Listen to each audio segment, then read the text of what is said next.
Have you ever tried to read the Old Testament from start to finish? It's a challenge, right? It can feel like you're stepping into this vast, ancient library where all the books have been put on the shelves in a random order. It's an incredible story, for sure, but man, the sheer size of it can be a lot.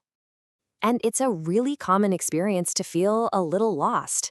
One minute you're reading about laws in Leviticus, and then suddenly you're in the poetry of Psalms. Then you jump to the history of Kings.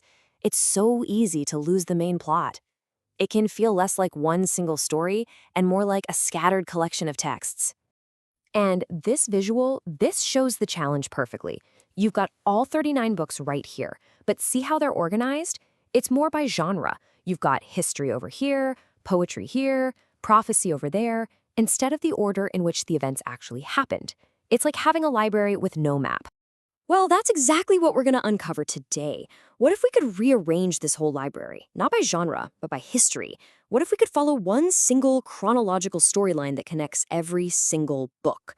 Okay, let's dive in. Here it is. This is our map. The entire story of the Old Testament can be broken down into 10 major historical episodes. Just 10. Think of them as 10 chapters in one epic novel. This is our red thread, our guide through the library, from the very first page to the last. The story begins with Act 1, A People Formed. This covers the first 4 episodes, and it's all about how the camera of the story zooms in, from the entire world to one specific family that God chooses to become his special nation. Okay, so Episode 1, Origins, this is Genesis, chapters 1 through 11. It's the story of all humanity: creation, the fall, the flood, the Tower of Babel. A little memory hook for you is From Creation to Confusion. Then in Episode 2, The Chosen Family, the focus just dramatically narrows. God calls one man, Abraham, and promises to make his descendants into a great nation. This is the rest of Genesis. We've gone from one man to one nation in seed form. Now, that family has grown, but they find themselves as slaves in Egypt. And this brings us to the next crucial stage in the story. They are about to be redeemed and really formed into a nation, but just like this phrase says, they're not yet settled. Episode 3, Exodus and Covenant, is where that family officially becomes a nation. God dramatically delivers them from Egypt, gives them the law at Mount Sinai, and they wander in the wilderness. This is the story you'll find in Exodus, Leviticus, Numbers, and Deuteronomy. Then in Episode 4, Possession, led by Joshua, they finally get to cross the Jordan River and take possession of the Promised Land. They've gone from wandering to possessing. So now we enter Act 2, and this is really the dramatic heart of the Old Testament story. The people are settled in the land, so the big question becomes, how are they going to be governed? This is a story of the rise and the tragic fall of the Kingdom of Israel. But before the kingdom, there was just chaos. Episode 5 covers the time of the judges. It's a pretty dark and violent period, a repeating cycle of sin and deliverance. And the book of Judges repeats this haunting line that says it all. In those days, there was no king in Israel. Everyone did what was right in his own eyes. The takeaway is crystal clear: no king, no stability. And so the people demand a king. And this leads to Episode 6, the United Kingdom, which is really Israel's golden age. Under their first 3 kings, Saul, David, and Solomon, the nation is unified. Solomon builds the magnificent temple in Jerusalem, and the kingdom reaches its absolute peak, politically and spiritually. This is the setting for 1st and 2nd Samuel, the first part of Kings and Chronicles, and a lot of the wisdom books like Psalms and Proverbs. The nation is united, exalted, but fragile. And that fragility, it leads to disaster. After Solomon, in Episode 7, the divided kingdom, a civil war literally rips the nation in two. You have the northern kingdom, Israel, and the southern kingdom, Judah. And as the kingdom fractures, our library starts to fill up with new voices: the prophets. God sends men like Isaiah and Amos to warn these 2 divided kingdoms of the judgment that's coming. The theme here is divided kingdom, divided hearts.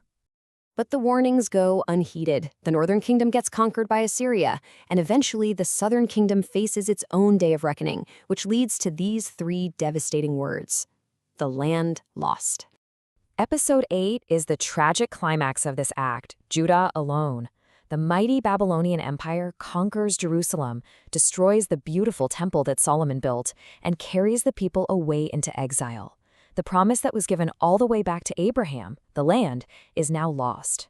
This whole story is chronicled at the end of Second Kings and by prophets like Jeremiah, who literally wept over the city's destruction.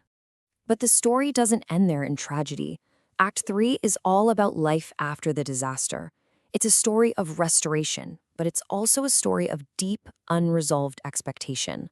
So, episode 9 is Life in Exile.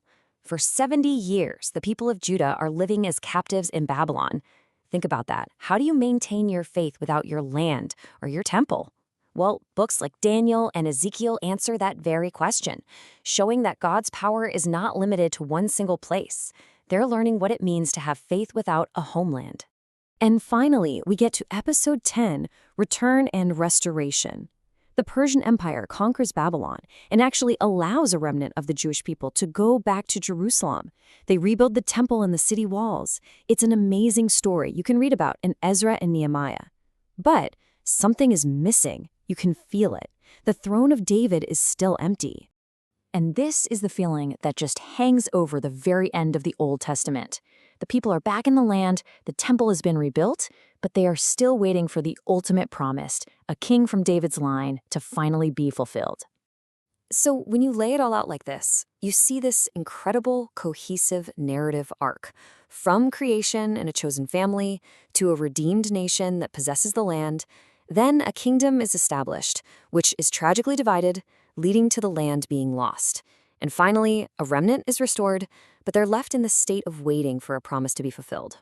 The entire epic, that whole red thread we talked about, can be distilled into this one powerful narrative flow. Creation, fall, flood, nations, to a chosen family, to a redeemed nation. The land is possessed, a kingdom is established, the kingdom is divided, the land is lost, a remnant is restored, and a promise is awaiting fulfillment. And that's where the story just pauses.